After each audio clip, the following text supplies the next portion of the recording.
मोज़िन नाज़रीन, मदीने की फ़िज़ा पुरसकून, वहाँ के गलियाँ और दरो दीवारें खामोश थे। वो नूरानी चेहरे वाला, वो निगाह करम रसूलुल्लाह सल्लल्लाहु अलैहि वसल्लम के विसाल के बाद हज़रत बिलाल रज़ियल्लाहु अन्हु मदीने की सरजमीन पर रहना तंग हो चुका था, और वो आज़ान जो कभी जन्नत के दरवाजे खोल देता था, आज वो आज़ान मदीने की गलियों से नहीं निकल सकता है। हर आज़ान में वो चेहरा नज़र आता जब आप उन्हें नज़रों से ओझल हो चुके थे। वो आप बिस्मिल्लाहिर्रहमानिर्रहीम। अस्सलाम वालेकुम मोज़िना।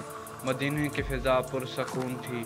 वहाँ की गलियाँ, दरो दीवारें, वो नूरानी चेहरा और नूरानी निगाहों वाला रसूलुल्लाह सल्लल्लाहु अलैहि वसल्लम का विसाल के बाद हज़रत बिलाल रज़ियल्लाहु अन्हु के लिए मदीना की सरजमीन रहना तंग हो चुका था।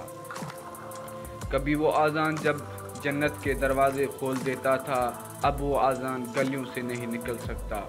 हर आज़ान में वो नूरानी चेहरा नज़र आता जब आप उनके नज़रों के ओझल हो चुका है।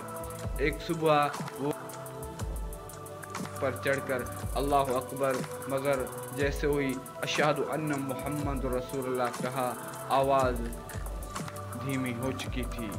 गला खुश्क हो गया, आँखों से अश्क रवाने हो गए। लोग मस्जिद में जमा हो चुके थे, मगर सबकी आँखों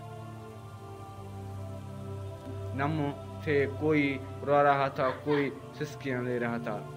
हज़रत बिलाल रज़ियल्लाहु अन्हु ने फैसला किया कि अब मैं आज़ान नहीं दूंगा, मदीने में दिल नहीं लगता। जब हज़रत उमर फारूक रज़ियल्लाहु अन्हु की खिलाफ़े दौर में बिलाल ने इजाज़त ली और शाम की तरफ हिजरत की। दमिश्क की हवा ठंडी थी पर ज़रूर, मगर दिल की आग मदीने के लिए फ़र्क था। वो जिहाद में शरीक होता और नज़र आता, रातों को तन्हाई में बैठता, आसमान की तरफ देखता, या रसूल अल्लाह, मैं आपको याद करता हूँ। दमिश्क की सरजमीन पर लोग हज़रत बिलाल को देखकर अदब से खड़े होते, उनके हाथ चूमते, मगर उनके आँखों में हमेशा किसी चेहरे को तलाशता रहता। कभी चादर को चूमता, कभी उसके यादों को चूमता, कभी पत्थरों को चूमता, आँखों से लगाता। ये वो बिलाल है जिनका दिल सिर्फ ज़ात के लिए धड़कता था। एक रात ख्वाब में रसूलुल्लाह सल्लल्लाहु अलैहि वसल्लम तशरीफ़ लाए। चेहरा अनवर था, नूरानी चेहरे के साथ। या बिलाल, क्या वफ़ा की है तूने, मुझे छोड़कर चला आया, वक्त ना मिलता था क्या, मेरे ज़ियारत के लिए आ जाओ। हज़रत बिलाल की आँख खुली, दिल धड़का रहा था, आँखों अश्क जारी हो चुके थे। उन्होंने उसी वक्त ऊँटनी तैयार की और मदीने की तरफ रवाना हो गया। मदीने के करीब पहुंचा तो एक अजीब सा कैफियत थी और लोग दौड़ के आए।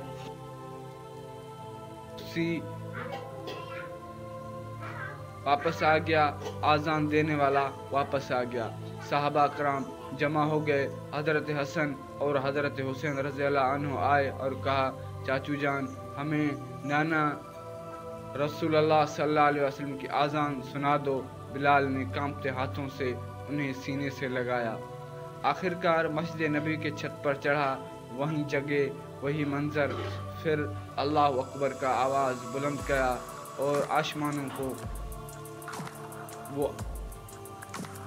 आसमान तक और ज़मीनों तक वो आज़ान सुनाई दी। अशहदु अन्न मुहम्मद रसूलुल्लाह की आवाज़ जब गूंजी, मदीने में एक काफ़ियत जारी हो गई। लोग सिसकियाँ लेने शुरू हो गए। औरत घरों से बाहर निकल कर आए और मर्द मस्जिद नबी की तरफ दौड़ते हुए आए। ऐसा लग रहा था कि जैसे रसूलुल्लाह सल्लल्लाहु अलैहि वसल्लम वापस आ चुका है। हज़रत बिलाल की आज़ान का असर इंसानी को दिलों पर नहीं, बिल्कुल फ़िज़ा पर भी हुआ था।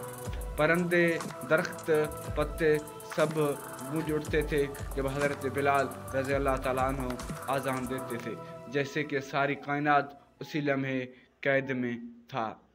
کہیں لوگ نے قسم کھائی کہ ہمیں آزان سنی جب خوشبو محسوس ہوا، خوشبو جو رسول اللہ صلی اللہ علیہ وسلم کے جسم مبارک سے آتی تھی۔ ایک صحابہ نے کہا مجھے یوں ہی لگ رہا تھا جیسے میں حضور کریم صلی اللہ علیہ وآلہ وسلم مجھے اپنی باہوں میں لے رہا ہے۔ آزان ختم ہوئی، حضرت بلال زمین پر بیٹھ گئے، ان کی آنکھوں